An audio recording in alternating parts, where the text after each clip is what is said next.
Hi Libra, this is Jav. Welcome pa sa ating channel. By the way Libra, this is your weekly Gabay Tarot reading from November 17 to 23, 2025. Gamitin ang reading na ito bilang gabay lamang. Kung naka-resonate kayo, comment down. Tandaan Libra, ito ay channel reading. Kunin nyo lang po kung ano ang naka-resonate sa iyo. This is for you Libra.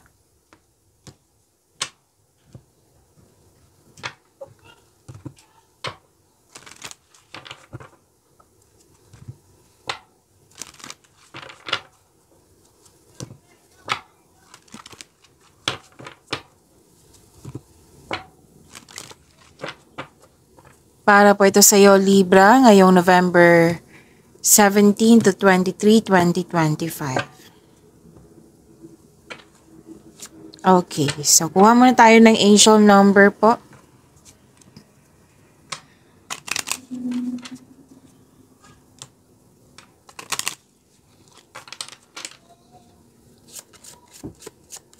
Angel number para kay Libra ngayong November 17 to 23, 2025.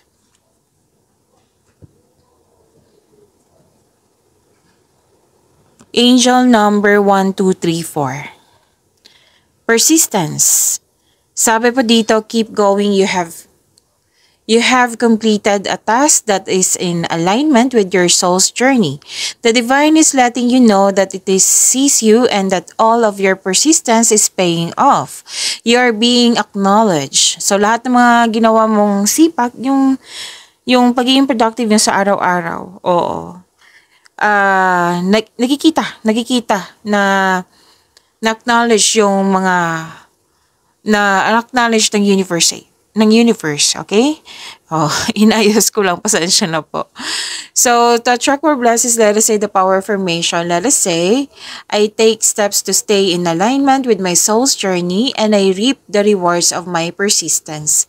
I take steps to stay in alignment with my soul's journey and I reap the rewards of my persistence. Okay, so that is angel number 1, 2, 3, 4. So this is progression, this is balance and new beginnings po. At sinabi din dito na nasa right path ka. At magbubunga yung pagiging productive mo sa araw-araw. Oo, magkakaroon po ng positive outcomes. So, in-encourage ka ng angel number 1, 2, 3, 4 na ipagpatuloy nyo po yung sipag at tiyaga nyo. It encourages you to trust the process also. Oo, and remain balanced as you grow and moving forward in life. Okay, so this is action and faith with faith. Okay, so stay focused, trust your efforts. Magbubunga po ito. In-acknowledge ng universe ang iyong sipag at tiyaga. Yes. So that is angel number 1, 2, 3, 4.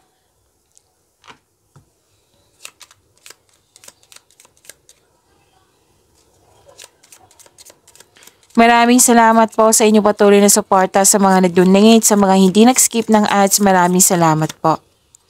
Sa mga hindi pa nag-subscribe, subscribe na po kayo at click bell notification para malaman nyo na may bago tayong video.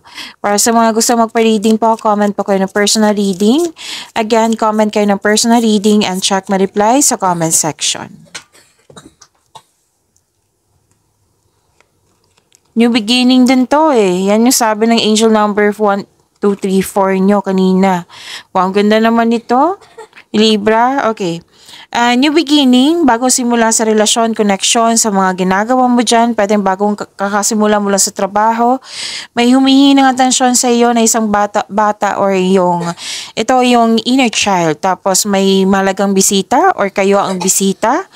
At may dumating dito na project opportunity or news or information na bibigyan mo siya ng agarang aksyon o reaksyon. Nakikita ko rin dito na may promises, agreement, deal, commitment, and signing of contract. And nakikita ko rin dito na may proposal, kasal, ikakasal, engagement po. At may nag-uusap sa marriage contract.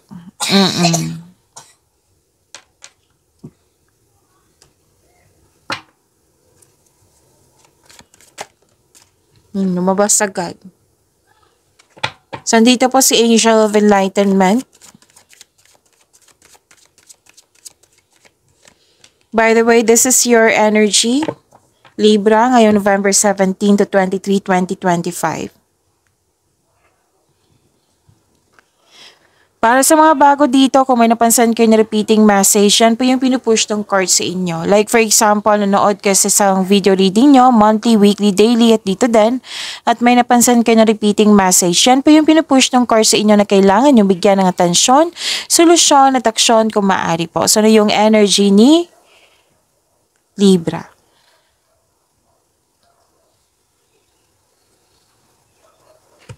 May biglaang pababago po. Tapos huwag kayong mag-alala sa pagbabago na ito kasi makasuporta to sa inyong growth and expansion. May sekreto na pwedeng magugulat ka sa sekreto na ito, masya-shock ka. May shocking secret na malalaman mo kasi nga malakas ang iyong intuition. So yun po ha, huwag kayong mag-alala sa pagbabago kasi makasuporta yan sa inyong growth and expansion. So andito po si Angel of Enlightenment. To attract more blessings, let us say the power of affirmation. Let us say, I surrender to circumstances and trust that I can rebuild. I surrender to circumstances and trust that I can rebuild.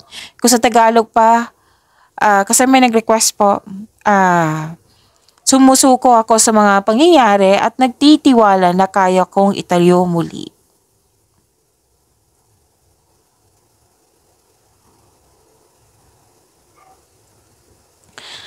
Okay, possibilities, daydreaming, nagmuni-muni, nag-iisip ng mga plano, pangarap sa buhay, nag-iisip ng mga desires sa buhay. Pumipili ka dito Libra.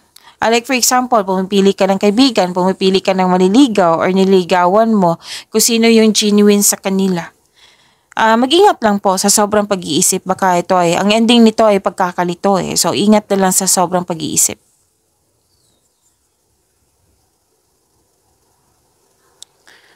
Okay.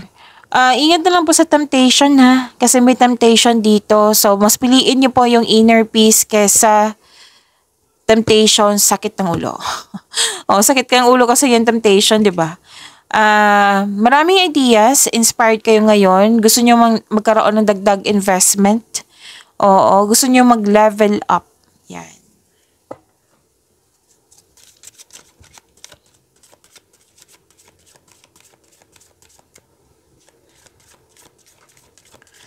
Career and money ni Libra ngayon November 17 to 23, 2025. Andito po si Angel of Guidance.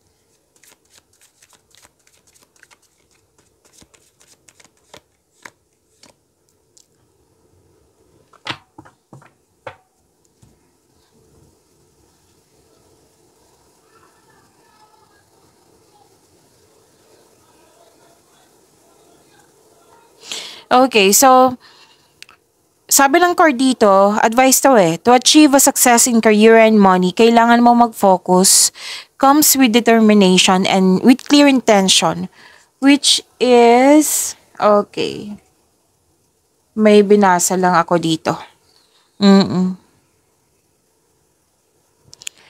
So, this is an action also, diba? Sa angel number 1, 2, 3, 4 na in-acknowledge ng universe yung mga pagiging productive niya sa araw-araw. And you are divinely guided. Okay, so yun po. Nakita ko kasi dito sa inyong card na you are divinely guided. Oo, kaya may advice dito na mag-focus ka with clear intention. Yan. Tapos, gumawa kayo ng konkretong plano kasi gumagawa kayo ng big decision po. Makatulong po yung konkretong plano para makagawa ka ng big decision at makatulong din ito sa pag-increase ng confidence nyo po. So, this is, may success po dito You have kung nasa-challenge kayo ngayon, maraming trabaho, may success naman po dito. You have success in the face of difficulty. Okay, you are moving forward. Di ba gusto mo dito na mas mag-grow kayo, mag-level up kayo. May level up dito. Okay.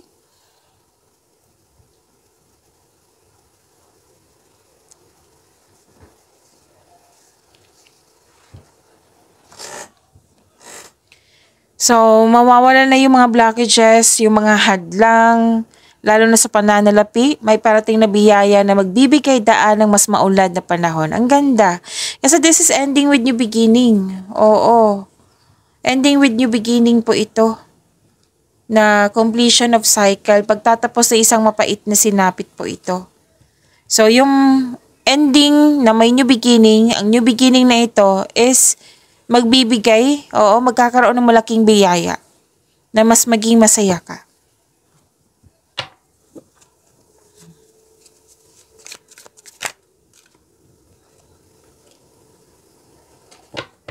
Andito po si Angel of Blessings. Tumatalon yung cards mo, Libra. Okay, so this is about your love life, self-love, partnership, and romance.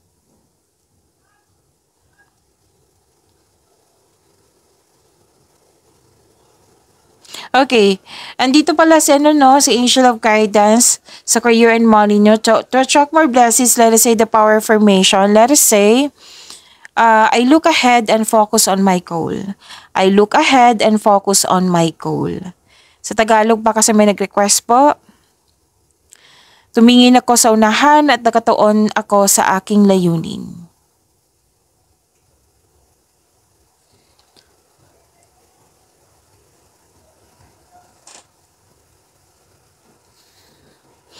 Okay, ang ganda nito.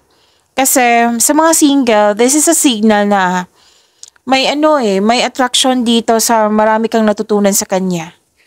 Oo, pwedeng magaan ang loob mo sa kanya, pwedeng magiging kaibigan mo to. Oo, may teacher-student ako nakikita dito. Basta po may nakita ko dito magaan ang loob mo sa sa taong marami kang natutunan sa kanya.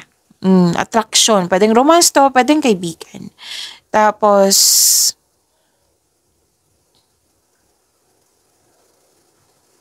sa mga marelasyon sa buhay mag-asawa, may pamamanihikan na magaganap or kasal. Oo. You and your partner have a strong beliefs about romance and partnership. So, wedding bells is coming. Oo. Wedding bells is coming, which is sinabi dito, 'di ba?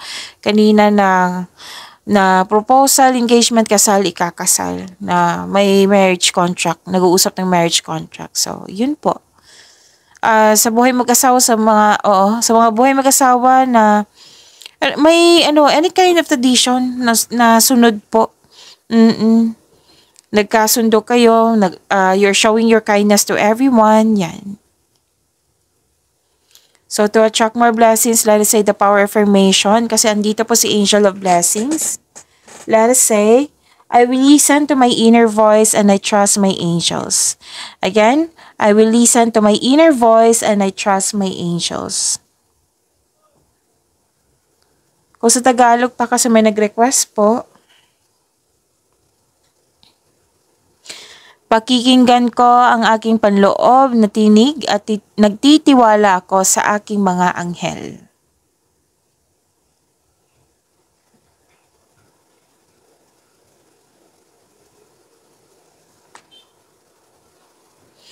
Okay na. Balanse to eh. Okay. Sa mga single,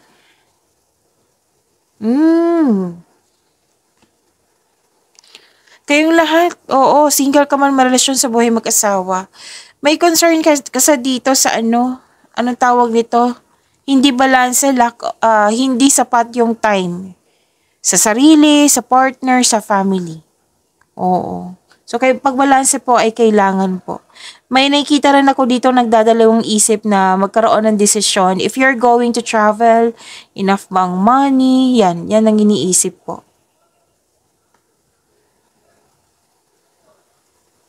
So, may nakita ko ditong nasabi ko na pala, travel. Oo, travel po.